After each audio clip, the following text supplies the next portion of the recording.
Bueno, bueno, seguimos un poquito con Faraday. Y ahora quería focalizar sobre esta situación. Supongamos que tenemos, bueno, esta situación, ¿no? Tenemos una bobina eh, grande que está acá, esta que está acá, y una bobina chiquita por la que puede circular una corriente, y esta corriente puede, en este caso, pues depender del tiempo. Por ejemplo, puede este, sobrevenir un transitorio acá, por lo tanto va a haber una corriente que dependa del tiempo acá. El campo magnético generado por esta primera bobina, que vamos a llamar bobina primaria, y atraviesa la bobina secundaria, va a variar con el tiempo, y por lo tanto en la bobina secundaria va a haber una corriente inducida, ¿no? Esta situación ya la habíamos visto anteriormente. Era un ejemplo de FEM inducida, ¿no? Donde el campo magnético que atraviesa la bobina más grande cambia en el tiempo, por lo tanto hay un cambio de flujo que depende del tiempo, y aparece una FEM en la bobina más grande que hace que aparezca una corriente. Entonces el campo B generado por la bobina primaria, que es la chiquitita en este caso atraviesa la bobina secundaria, y en ese sentido vamos a decir que el circuito este de acá arriba y el circuito este de acá abajo están acoplados desde el punto de vista magnético, ¿no? Están acoplados por un campo magnético que se genera en uno y atraviesa el segundo elemento. Y la situación que tenemos, si quieren, el encadenamiento lógico es el siguiente. Por la bobina primaria, que es esta chiquitita que está acá, va a haber una corriente que depende del tiempo. Esa corriente va a generar un campo magnético primario que depende del tiempo. Y acá es donde viene la parte de acoplamiento, porque ese campo magnético atraviesa la segunda bobina, y por tanto hay un flujo de campo magnético generado por la primera en elementos del segundo circuito, que como el campo depende del tiempo, también va a depender del tiempo, y a través de Faraday va a significar que va a aparecer una FEM en el segundo circuito, y va a haber una cesión de energía a las cargas del segundo circuito, que van a empezar a moverse, y va a haber una corriente en el circuito secundario, que también depende del tiempo. Entonces, esta es la situación donde el acoplamiento magnético, que viene por el hecho de que el campo producido en la primera bobina concatena elementos de la segunda y quedan magnéticamente acoplados a ambos circuitos. Esa es la razón por la cual, bueno, podemos hablar de esta generación de corriente inducida en el segundo circuito. Muy bien. Esto que acabamos de ver tiene también muchas aplicaciones técnicas. Les voy a contar dos. Uno, por ejemplo, tiene que ver con los detectores de metales, ¿no? ¿Cómo funcionan los detectores de metales? En los detectores de metales uno entra a un lugar y lo que sucede es que, por ejemplo, en esta pared hay un circuito, ¿está bien?, donde se inyecta una corriente, ¿está bien?, una corriente generalmente grande, y esta corriente genera un campo magnético en la región que yo quiero analizar, ¿no? Este campo magnético, si esta corriente varía en el tiempo, este campo también va a variar en el tiempo, y si yo tengo elementos donde metálicos, donde se pueden inducir corrientes, en las regiones donde B cambia con el tiempo, acuérdense que aparecían campos eléctricos que parecían enrollarse en las líneas de B, y esos campos eléctricos, si justo se producen en regiones donde tengo un material metálico, donde van a acelerar las cargas que están ahí adentro, y van a generar entonces corrientes en esos elementos metálicos que aparezcan acá adentro, ¿no? Esa FEM que aparece por culpa del campo eléctrico no conservativo que es inducido por el B variable del tiempo, va a generar corrientes inducidas, que en este caso se llaman corrientes parásitas, en los elementos metálicos que estén en esas regiones. Y ahora, si yo acá tengo una segunda bobina, que simplemente esta es una bobina receptora, ¿está bien? ¿Qué significa? si esto estuviera vacío, o sea, si no hubiera en particular cosas metálicas, pero si estuviera vacío, esta bobina está en una región donde el campo magnético varía en el tiempo, se va a inducir una corriente, ¿está bien? Por efecto del acoplamiento magnético entre la bobina transmisora y la bobina receptora. ¿Bien? Ahora, si yo sé cuál es la corriente que puse acá, sé cuál es el campo que puse acá como varía en el tiempo y por lo tanto no me o sea, puedo entender la corriente que aparece acá en términos de la corriente que puse acá. Ahora, si aparecen perturbaciones, ahora si yo meto un elemento donde aparecen corrientes parásitas, estas corrientes parásitas van a generar su propio campo magnético B', que también va a depender del tiempo y también va a tener un efecto sobre la corriente inducida en la bobina receptora. Y eso va a hacer alejar el comportamiento de la corriente que yo mido acá del esperado simplemente por la inducción acerca de lo que pasa con la bobina transmisora. Por lo tanto, cualquier alteración a la corriente que yo espero encontrar respecto a cuando este está vacío, la voy a poder adjudicar a la presencia de corrientes parásitas que se generan a un lado y en particular porque hubo metales acá adentro durante el tiempo que yo realicé esta prueba. ¿Se entiende más o menos cómo funciona esto, este detector de metales?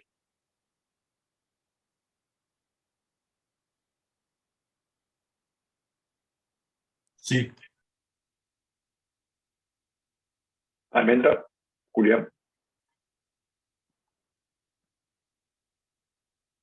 Bueno, buenísimo. Ahora, también hay buscadores, ¿vieron? Hay gente que va a buscar metales enterrados bajo tierra, digamos, en las playas o objetos metálicos. Bueno, funciona exactamente de la misma manera. Tengo un dispositivo por el cual tengo en realidad dos circuitos acá. Un circuito que es el de la bobina transmisora, que es una espiral esta por el cual puedo inyectar una corriente. Esta corriente va a generar un campo magnético, ¿está bien? Ese campo magnético variable en el tiempo va a hacer que en la segunda bobina aparezca una corriente inducida que, si yo sé lo que inyecté, sé que cuando mido lo que corresponde acá, bueno, nada, mido lo que corresponda. Ahora, si yo estoy en una región del espacio donde tengo objetos metálicos, se van a inducir corrientes parásitas en estos objetos metálicos y estas corrientes parásitas van a crear un campo B', además del B0, un campo B', que en sí mismo también va a tener un efecto de inducción sobre corrientes sobre la bobina secundaria. Y entonces cualquier apartamiento de lo que yo espero encontrar en situaciones donde solamente dejo actuar la bobina generadora, la bobina transmisora, las voy a poder utilizar para decir, bueno, acá hay algo, estoy detectando que se generan corrientes parásitas, debe haber algo metálico acá en esta región. ¿Eh? Y así funcionan los detectores de metales en este sentido. Muy bien. Y una tercera aplicación súper importante, fíjense lo importante que es esto, el uso que le damos a esto. Tiene que ver con una disposición de bobina muy particular que nos permiten implementar algo que se conoce como un transformador, ¿no? Un transformador es lo siguiente, yo tengo un circuito de este lado, no importa, y en algún momento ese circuito tiene una especie de bobinado, ¿está bien? Este es un bobinado, eh, y está enfrentado en la otra parte de este núcleo del transformador, que es un núcleo de hierro, del transformador, que lo que sirve es que todas las líneas de campo que se generan acá quedan como quedan metidas en este material, y entonces todas las que se... O sea, pues si no tuviera esto, acá habría líneas de campo que entran acá, pero también líneas de campo que salen para otro lado. Al tener un núcleo transformador, todas las líneas de campo generadas permanecen dentro de este material y por lo tanto concatenan este segundo devanado, ¿bien? Que se llama devanado secundario, que sigue para este lado, ¿no? El único contacto entre el circuito que tengo de este lado, que es el circuito primario, y el circuito secundario, es a través de este flujo magnético. Por lo tanto, ambos circuitos, el primario y el secundario, están magnéticamente acoplados. Y ahora, ¿qué pasa? Si por acá hay una corriente variable, el campo también va a ser variable, el flujo también va a ser variable y se genera una FEM entre estos extremos del circuito secundario. ¿Está?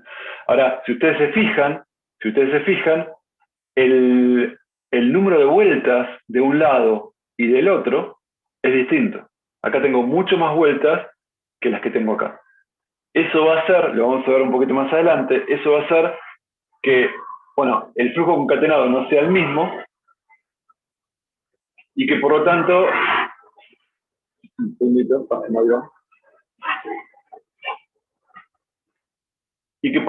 el voltaje que tiene que ver con esa variación de flujo de este lado, el voltaje de este lado no sea igual al voltaje de este lado, y entonces yo puedo transformar un voltaje en otro voltaje controlando el número de vueltas que tengo de un lado y del otro de estos circuitos magnéticamente acoplados.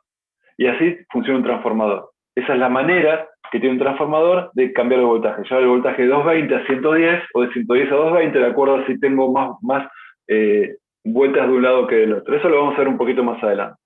¿Está? Pero fíjense que nuevamente lo fundamental de esto es el acoplamiento magnético junto con la ley de Faraday.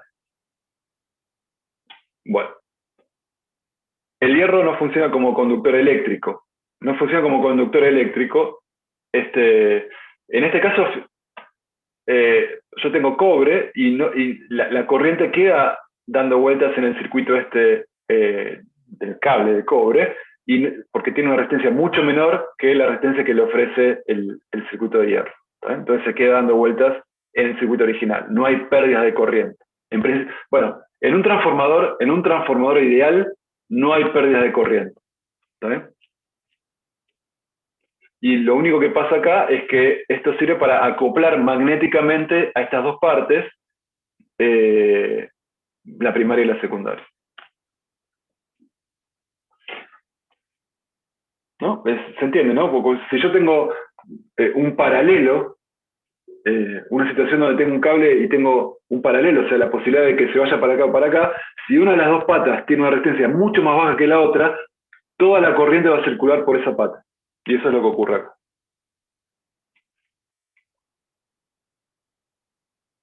Bueno. Perfecto. Entonces, lo que estamos viendo son todos ejemplos de dos circuitos magnéticamente acoplados. Entonces, estamos viendo el efecto que tenía el campo magnético primario sobre el circuito secundario.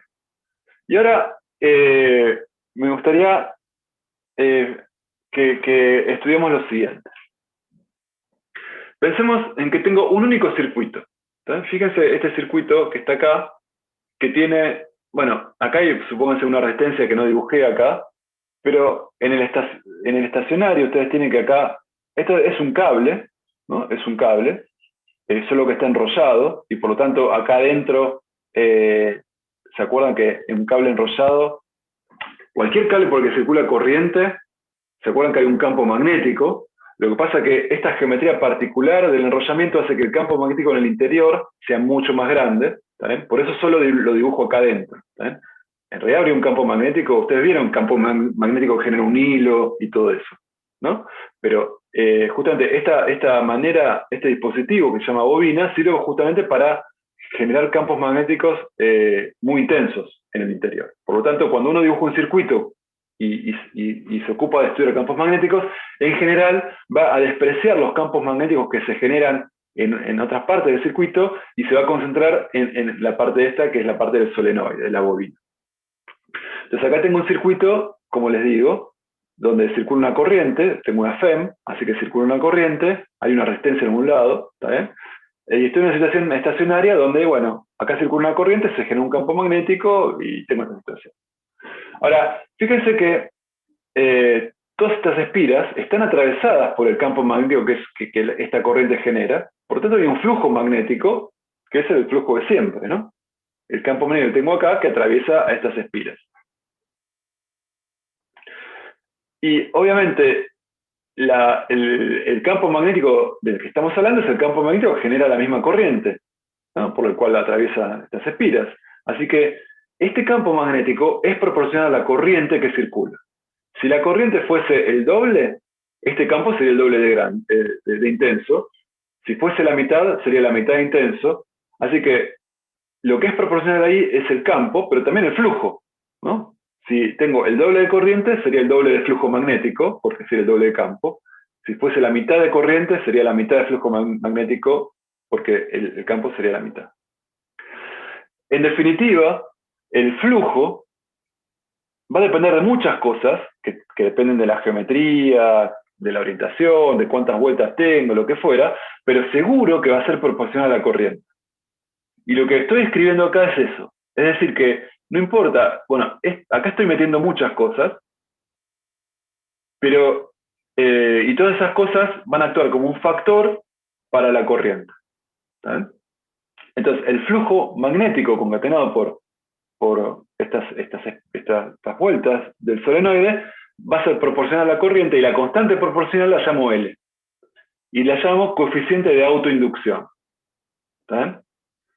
Es algo que depende de la geometría de las espiras, ¿está bien? De cuántas tengo, si están todas, qué tan largo es el tubito, de un montón de cosas, pero que solamente, dada la geometría de las espiras, solo depende de eso. Y el flujo, entonces, es proporcional a ahí donde la constante de proporcionalidad es ese coeficiente de autoinducción L. Entonces yo podría pensar que L me caracteriza toda la geometría de mi bobina. ¿Saben? Toda la geometría de bobina. Y después, el flujo concatenado es L veces la intensidad de corriente que está circulando por mi bobina. ¿Estamos de acuerdo?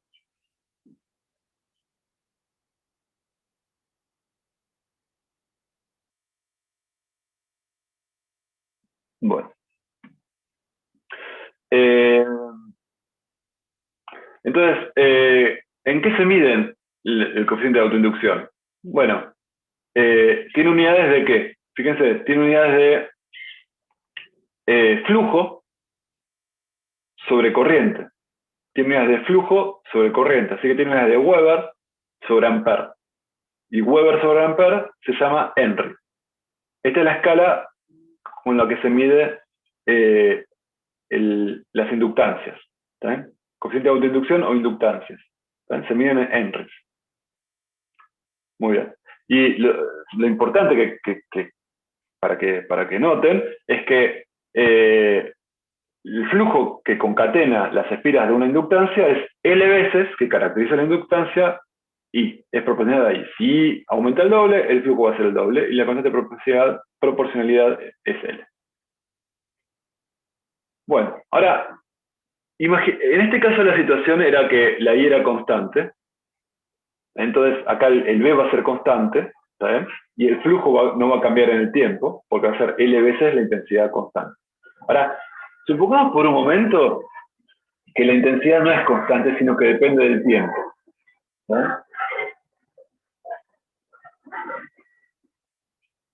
Entonces, si la intensidad depende del tiempo, el flujo concatenado por estas espiras también va a depender del tiempo, y por lo tanto, en esta región del espacio va a aparecer una FEM, ¿no? Por Faraday.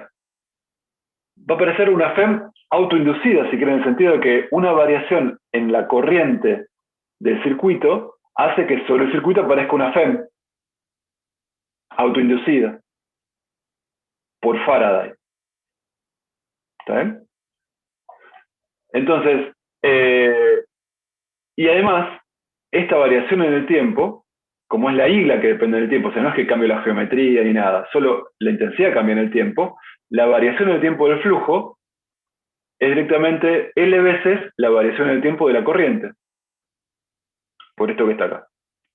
Entonces, en estos circuitos, si la I dependiese del tiempo, va a aparecer una diferencia potencial en esta región, ¿está bien? Entre los bornes, si quieren, de la bobina, que va a ser proporcional a la inductancia y proporcional a la velocidad de cambio de la intensidad de corriente con el tiempo.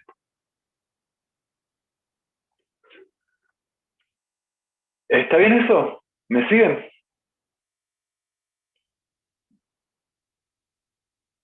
Sí, sí. Muy bien. Entonces estamos en condiciones de de encarar un primer tipo de circuitos, que vamos a llamar circuitos R y L, porque van a estar compuestos, bueno, en este caso por una FEM, un switch, una llave, una resistencia, bueno, cables, ¿no? Que son elementos de resistividad cero, una resistencia y una bobina. Y cuando digo bobina, estoy diciendo un sistema como este, cuyo coeficiente de conducción es L. Perfecto. Acuérdense que la bobina era el lugar del circuito, el único lugar donde aparece un B intenso, los demás lo voy a despreciar. Por lo tanto, es el único lugar donde puede llegar a estar funcionando la ley de Faraday. Y de hecho, acá vemos cómo funciona la ley de Faraday. Aparece una FEM entre los bornes de la bobina proporcional a la variación de I en el tiempo. Entonces, esta situación. La condición inicial es que esto estaba abierto, por lo tanto tengo, a nivel de conductores, tengo este cable en contacto de conducción con este otro elemento resistivo que está en contacto con este cable. Es un cable enrollado, pero es un cable al fin. Así que si yo digo que está en el equilibrio, todo esto, está todo el mismo potencial. Y esta partecita también es un cable y está el mismo potencial que la parte de abajo. Están a distintos potenciales entre sí, pero como no hay contacto óhmico entre ellos, acá tengo un conductor, un potencial, y acá tengo todo otro conductor, otro potencial. La intensidad que circula es cero. Ahora, ¿qué pasa? Perdón, esto no debería estar. Con esto abierto, esta intensidad es cero, no debería estar. Ahora, ¿qué pasa? Ahora sí, lo cierro. Lo cierro. A T igual a 0 se cierra la llave, y ahora sí tengo un único conductor con una diferencia de potencial entre sus extremos. Así que van a empezar a moverse cargas. ¿Ven? Como siempre. Entonces se va a generar una corriente. Ahora, cuando se genera una corriente, en esta parte del circuito, que es donde empieza, cuando tengo una corriente se genera un campo magnético, va a haber un campo magnético que depende del tiempo, y por lo tanto va a haber una FEM, va a actuar Faraday, y va a haber una FEM inducida, ¿saben? Que se opone al cambio. O sea, si acá no había campo magnético, cuando empieza a correr corriente, empieza a crearse un campo magnético ahí adentro, se va a inducir una corriente I' con un sentido que se opone al de I, porque va a tratar de que adentro de la bobina aparezca un campo magnético que se oponga al cambio, o sea, que se oponga a que crezca un campo magnético acá adentro.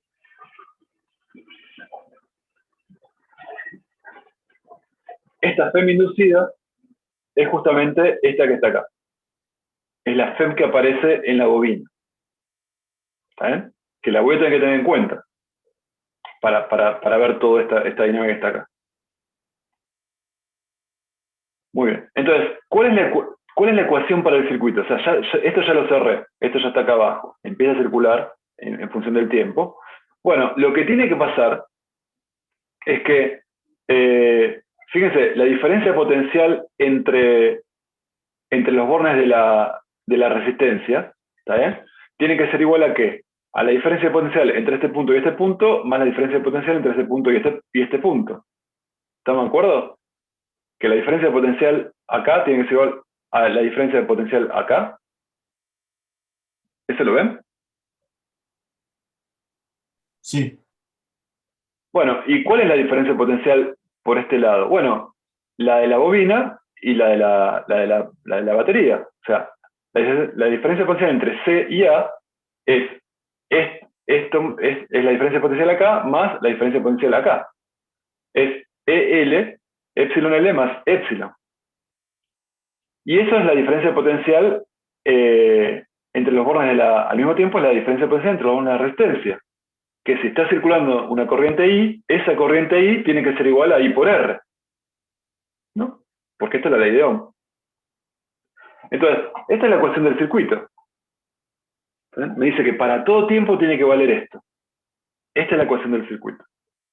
Ahora lo que voy a hacer es simplemente pasar esta L para el otro lado, y me queda entonces que epsilon es I por R más L por dI de T. ¿No? Esto que está acá. Esta es la ecuación que tiene que valer para la intensidad en función del tiempo. Es una ecuación diferencial que tiene que satisfacer I. I tiene que depender del tiempo, de tal manera que cuando tome la derivada temporal y la multiplico por L, y a eso le sumo cuánto vale I en ese tiempo por R, siempre eso tiene que ser igual a epsilon. Esa es la ecuación diferencial para encontrar I. Es esta que está acá, lo que les acabo de decir. Bueno, entonces es esta que está acá. Y la condición inicial era que a tiempo inicial la intensidad era 0. ¿Está bien? Bueno, muy bien. Entonces, para encontrar I de t, que I a tiempo 0 es 0, pero después va a ir creciendo, tengo que resolver esta ecuación diferencial. ¿Está bien? Y vamos a hacer lo mismo que hicimos para analizar la carga de un capacitor. ¿Está bien? Entonces vamos a escribir esto de esta manera, ¿está bien? Donde dejamos la I, sacamos factor común menos RL, y vamos a pasar todo lo que tenga I para este lado, y todo lo que tenga T para este lado, ¿no? Entonces me queda DI, divido esto, y de este lado me queda menos RL por DT, lo que me vincula una variación, un pasito en el tiempo, con una variación en I, ¿está bien? 1 sobre I menos epsilon R por el cambio en I tiene que ser igual a menos RL por el cambio en T. Bueno, pero esos son cambios infinitesimales. Los cambios no infinitesimales, o sea, los cambios finitos se construyen a partir de sumar todos esos cambios infinitesimales, o sea, de integrar. Entonces, cuando el tiempo pasa desde 0 a un tiempo t, ¿sabes? Y la corriente pasa de 0 a una corriente i, lo que se tiene que satisfacer es esto. Que la integral entre 0 y i de esta cantidad tiene que ser igual a menos la integral entre 0 y t de esta cantidad. Bueno, la primitiva de esto es el logaritmo, 1 sobre el logaritmo, que lo tengo que evaluar en i, y eso restarle evaluado en 0. O sea, y eso me queda el logaritmo de i menos epsilon r, menos logaritmo de menos epsilon r. Pero la diferencia de logaritmos, recuerdan que es el logaritmo del cociente. Entonces, esta parte que está acá es esto que está acá. Y la integración de este lado es trivial, porque RL es constante y me queda simplemente el intervalo de tiempo entre 0 y t, o sea, t, multiplicado por menos RL. Y fíjense que acá ya conozco todos los elementos del circuito son dados, R, L, epsilon, así que esta es una ecuación para I, que me dice cuánto vale I, así que lo voy a despejar. Me saco encima el logaritmo exponenciando de los dos lados, y después paso esto sumando para este lado, multiplicando el miembro derecho, y paso esto que está acá sumando lo que queda. Y llego a esta ecuación, ¿no? Donde saqué factor común epsilon sobre R. ¿No? Es muy fácil ir de acá a acá, se los dejo para ustedes verificar. Así que encontré la dinámica de I, o sea, la ecuación que rige la evolución temporal de la corriente cuando yo cierro este corte que está acá. La corriente no pasa de 0 a un valor final instantáneamente, sino que le toma cierto tiempo. Fíjense que esto, ¿se acuerdan cómo era la carga del capacitor? Empezaba y era un proceso que llegaba a su valor exponencialmente rápido, o sea, acá hay lo mismo, exponencialmente rápido. Fíjense que a tiempo 0, todo esto es 0, así que esto es 1, así que la corriente es 0. Y a medida que pasa el tiempo, esto se hace cada vez más grande, así que esto tiende a 0 exponencialmente rápido, así que todo esto tiende a 1 exponencialmente rápido, y la intensidad de corriente tiende a un valor asintótico que es epsilon sobre r exponencialmente rápido. Epsilon sobre r, ¿qué es? Si el circuito está cerrado y yo dejo esperar mucho tiempo, fíjense que es un circuito donde solamente tengo una R y una L, pero como ya estoy en el estacionario, la corriente no cambia, y acá, esto es un cable. Si no hay un cambio, no hay campo magnético, el campo magnético que está acá adentro no cambia, no hay FEM inducida, y esto es como un cable. El efecto es como que tener un cable. Así que es un circuito donde tengo simplemente una FEM y una resistencia. y por lo tanto la intensidad asintótica es epsilon sobre R. ¿Está bien? Y eso es lo que vamos a ver ahora. Ahora, todo esto no es instantáneo, ocurre en una escala temporal, dada por, fíjense, L sobre R. L sobre R aparece dividiendo a T en el exponente este, así que es lo que actúa como el tiempo característico tau de este circuito. L sobre R. Todos ven que L sobre R es la regla en las cuales yo puedo decir, bueno, dejé pasar poquito tiempo o mucho tiempo, porque T aparece dividido por L sobre R acá, ¿no? Igual que antes. Entonces, para tiempos cortos van a ser tiempos más cortos que L sobre R, y tiempos largos van a ser tiempos más largos que L sobre R. Y para tiempos largos, fíjense que esto ya va a ser casi cero, así que la intensidad de corriente va a ser casi epsilon sobre R, y para tiempos cortos, bueno, voy a tener intensidades más bajas. Entonces la escala temporal acá es L sobre R. Cuanto más L tenga, más grande va a ser tau, más grande va a ser tau, los efectos de la inductancia van a ser más grandes, ¿está bien?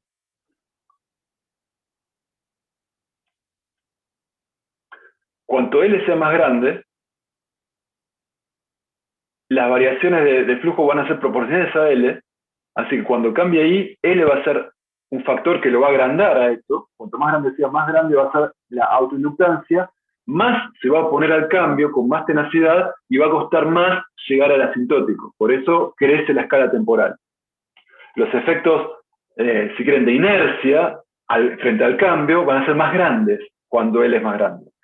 Si L fuese cero, no habría efectos inductivos, prácticamente, el flujo sería muy chiquitito, estaría actuando Faraday, pero los FEM serían muy inducidas, serían muy bajas, y las escalas temporales serían mucho más rápidas.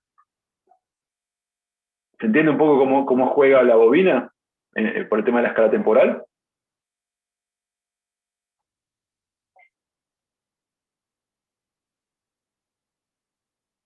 ¿Les parece? ¿Preguntas?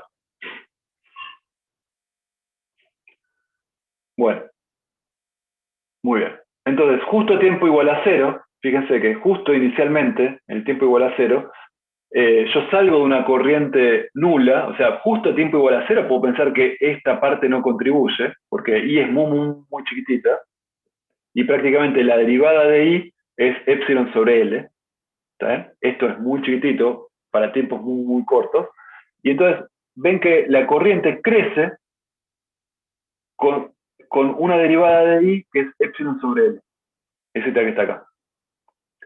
Y para tiempos mucho más grandes que el tau característico, es como a todas luces la bobina se comporta como un cable, porque es un circuito donde tengo un epsilon y una R, y ven que el valor asintótico es epsilon sobre R. Así que a tiempos característicos, cuando ya estoy en esta parte que está acá, por acá circula una corriente, el campo no cambia, la corriente no cambia, y esto es como si fuera un cable. Bueno, muy bien. Y además fíjense que cuando L es más grande, es decir, si L es muy grande, el tau también sería muy grande, ¿no? Los efectos, la inercia al cambio, a llegar de una situación de cero a la asintótica, sería enorme y tardaría un tiempo enorme en atravesar todo este transitorio.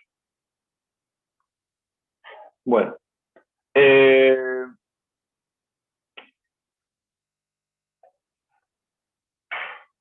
Bueno. Déjame ver una cosita. Bueno, vamos a cortar acá. Vamos a cortar acá. ¿Alguna pregunta? Yo tengo una pregunta. Sí, dale. No entiendo muy bien cómo es que se autoinduce una corriente. O sea, yo creí que cuando circulaba una corriente que cambiaba sobre una bobina, ese campo variable inducía sobre otra bobina No. una Sí, corriente. justamente.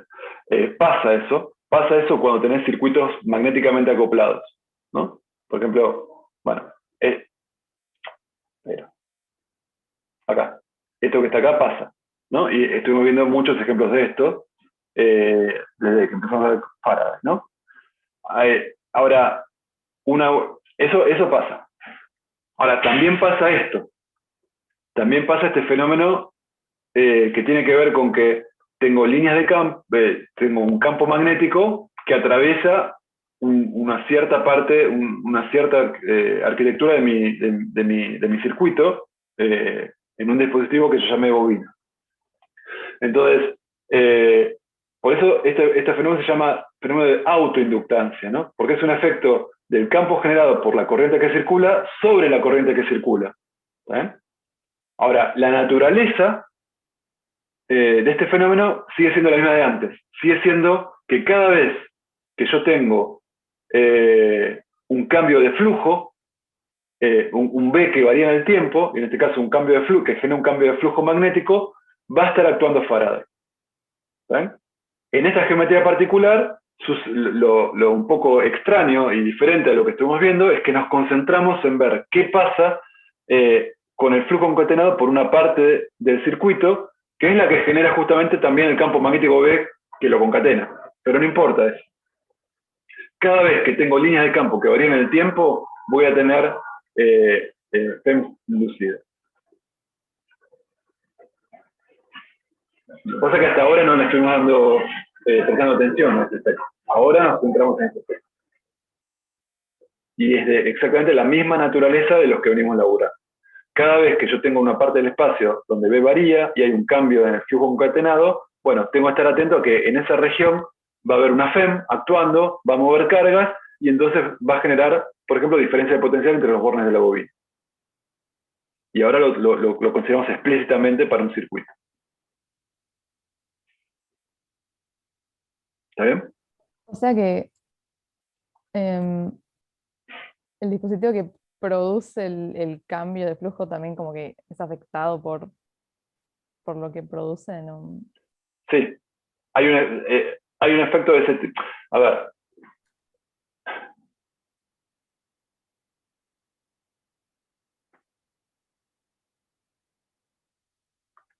Bueno, la clase que viene vamos a ver una analogía que quizás nos va a servir para aclarar esto, pero la respuesta es sí.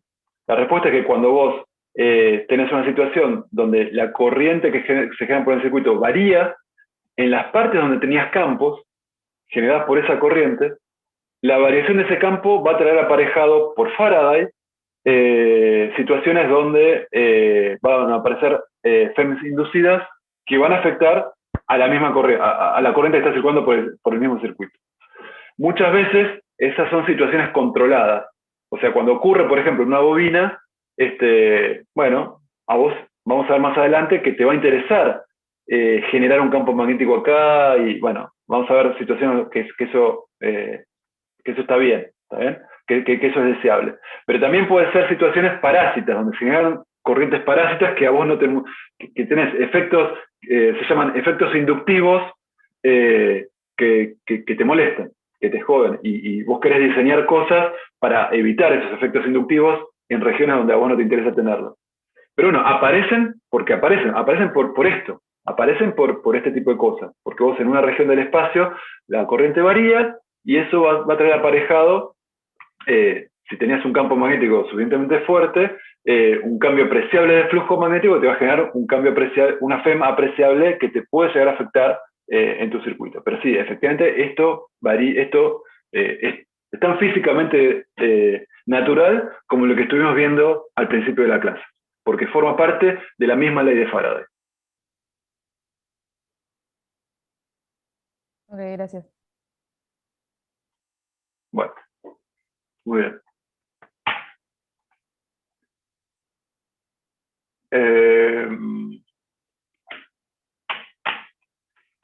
Muy bien, entonces voy a parar acá.